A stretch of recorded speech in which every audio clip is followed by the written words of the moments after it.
មួយមើលខ្ញុំឆ្លៃមើលមួយ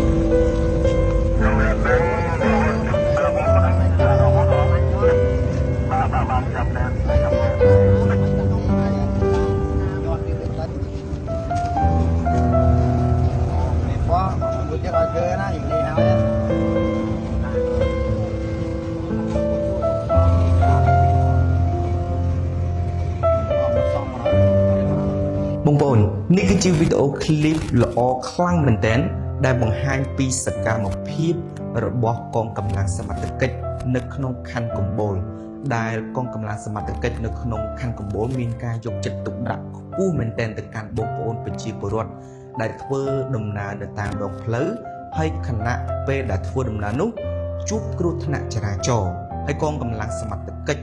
ជាពិសេសនឹងគឺនៅក្នុងខណ្ឌកំពូលផ្ទាល់តែម្ដងបានទៅទិញថ្នាំក៏ដូចជារុំរបួសឲ្យបងប្អូនប្រជាពលរដ្ឋធ្វើដំណើរនៅតាមដងផ្លូវហើយជួបគ្រោះថ្នាក់ចរាចរណ៍នឹងទៀតនេះគឺជាវីដេអូឃ្លីបដែលបង្ហាញពីសកម្មភាពរបស់កងកម្លាំងសមត្ថកិច្ចដែលពួកគាត់បានធ្វើការជូនប្រជាពលរដ្ឋបម្រើប្រជាពលរដ្ឋដោយស្មោះអស់ចិត្តល្អខ្លាំងមែនទែនបងប្អូននេះគឺជាគំរូមួយទៅកាន់កងកម្លាំងសមត្ថកិច្ចមិនថានៅតាមបណ្ដាខណ្ឌផ្សេងក៏ដូចជានៅក្នុងរាជធានីឬតាមបណ្ដាខេត្តទេនេះគឺជាការបង្ហាញក៏ដូចជាសបញ្ជាក់ឲ្យឃើញពីសន្តានចិត្តក៏ដូចជាការយកចិត្តទុកដាក់ខ្ពស់ពីកងកម្លាំងគ្រប់ជាន់ថ្នាក់ទាំងអស់ទៅកាន់បងប្អូនប្រជាពលរដ្ឋហើយក៏បង្ហាញឲ្យឃើញពីភាពកក់ក្ដៅដែល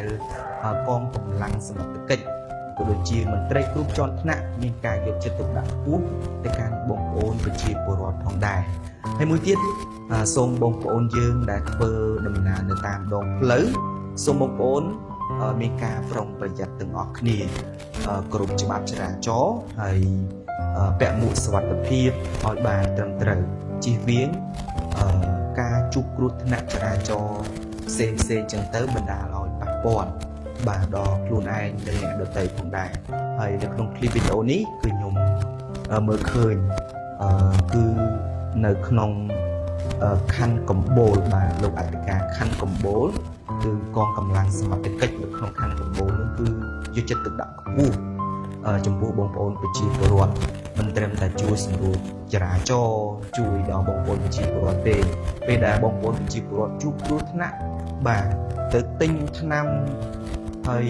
រុំរបួសបិទរបួសឲ្យបងប្អូនប្រជាពលរដ្ឋ